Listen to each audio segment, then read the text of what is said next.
This is Impact Wrestling. What's up, Sudden Impact fans? I'm just recording my voice today because I've just come home and am not camera ready. All right, so today I'll be continuing in the series of improvements that TNA Wrestling should make from their rebrand from Hard to Kill onwards. And I'll be continuing today's video with talking about the X Division. Now, the X Division is what put TNA Wrestling on the map since day one of the company. You had guys like Jerry Lynn, AJ Styles, Low Ki, Amazing Red, Samoa Joe, but basically these guys that were young and hungry and just could go out and wrestle like at a style and at a pace that was unseen in North America, and they proved that North America has a cruiserweight division, or can do high flying wrestling, and basically was the reason why TNA wrestling was so popular, especially in the early days. And they had innovative matches like Ultimate X, which they've done countless times since, and they've had fantastic champions like some of the names I mentioned before: AJ Styles, Samoa Joe, Christopher Daniels, Austin Aries. Yeah, basically all of those guys helped bring the X Division and TNA wrestling to the forefront of North American wrestling in the early days of TNA wrestling, and that they did make it the true alternative to the WWE, especially in the years between WCW closing and AEW opening up. And now I'm just wanting to hopefully the company can recapture some of those vibes with the rebrand. Now, in terms of what I'd like to see from the X Division going forward, is just more like going back to those old days where you had them featured on the wrestling card in matches that were just all out pandemonium, and they didn't have to. Those matches didn't have to tell a story, because in reality, those high flying matches created the story in and of themselves. And so basically TNA needs to go back to the roots of the X Division to find what has been lacking in the past few years, and they need to sign some young and hungry talent like they did originally when they signed when they initially started up the company, and talked about having this division, which would be giving the smaller guys, the overlooked guys, a chance to compete on national TV. So yeah, basically just give the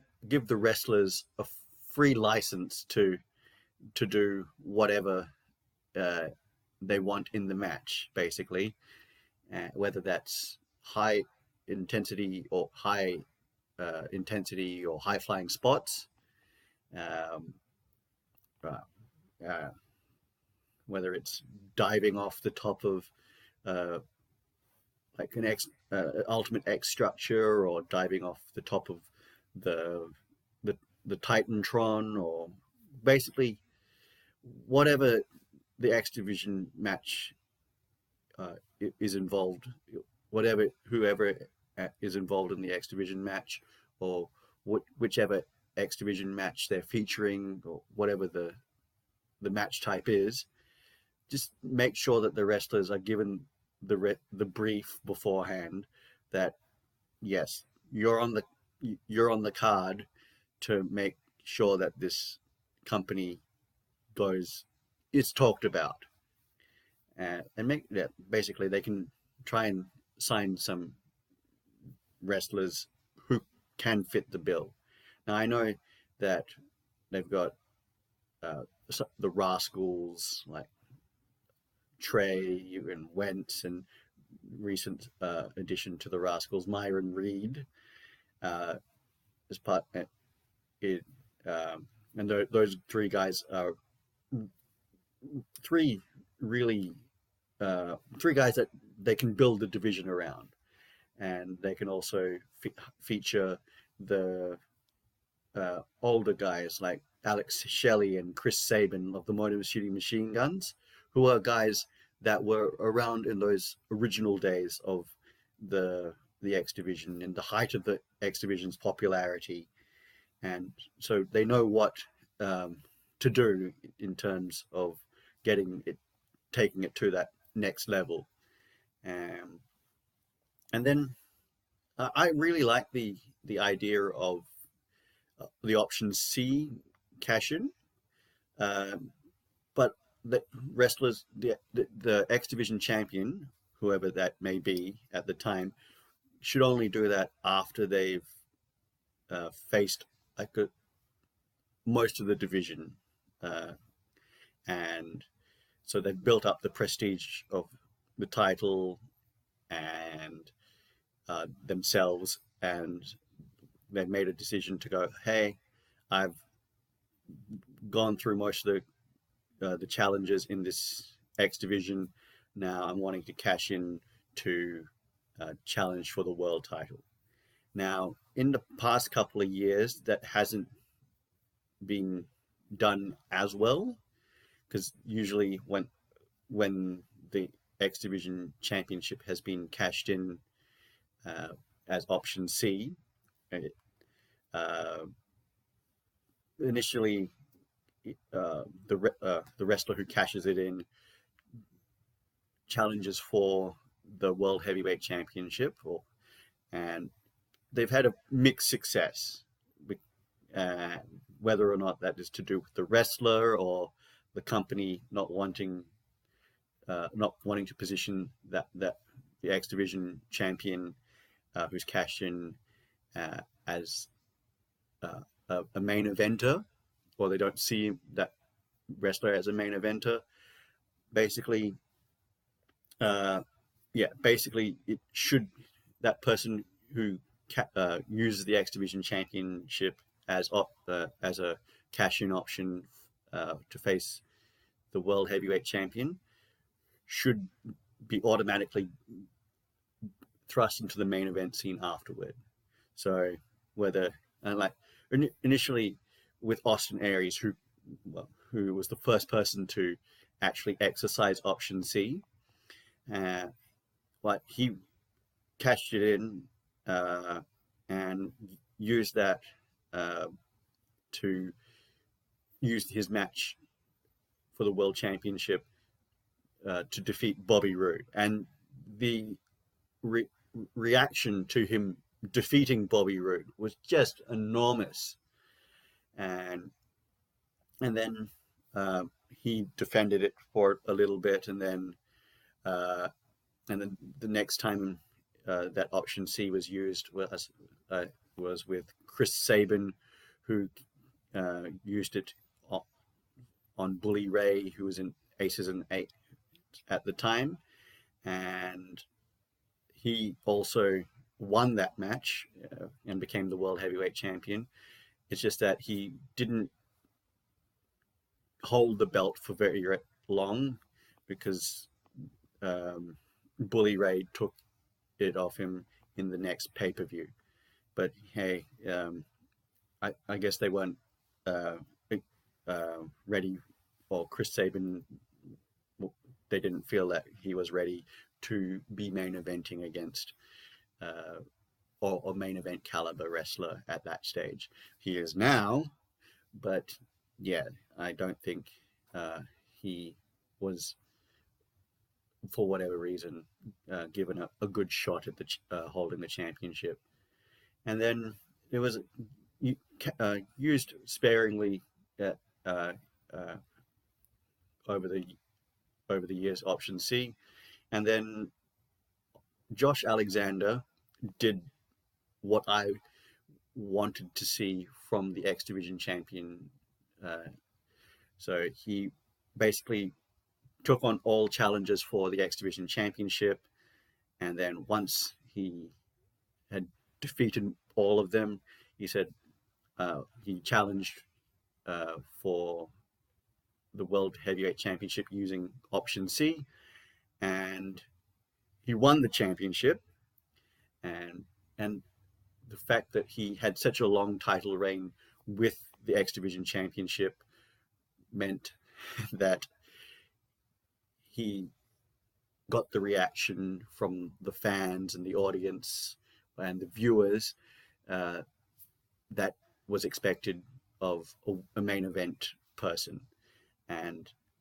so that's what I'd like to see TNA using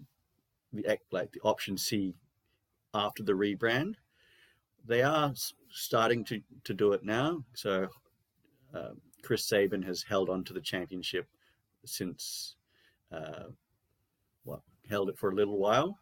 and so hopefully he goes through some more challenges and holds on to it for about at least until Slammiversary next year, and so that he's built up his main event challenger credentials, and then he can go and head and challenge the world champion of the day, whoever that may be. And also,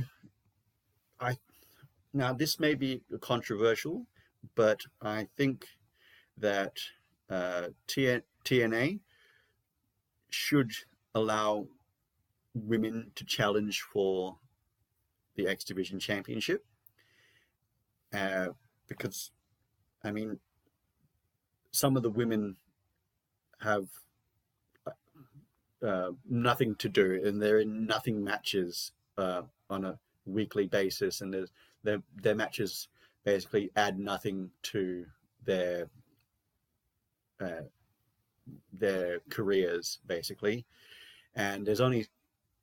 so many people that can really realistically challenge for the Knockouts Championship at any given time, and there's only so many people that can realistically challenge for the Knockouts Tag Team Championships. And I'd like to keep the Knockouts Tag Team division specifically for established teams, as I said in the previous video. And so another way to get women, the Knockouts, featured more on programming is to have them challenging for the X Division Championship. And yeah, I'd love to know what you guys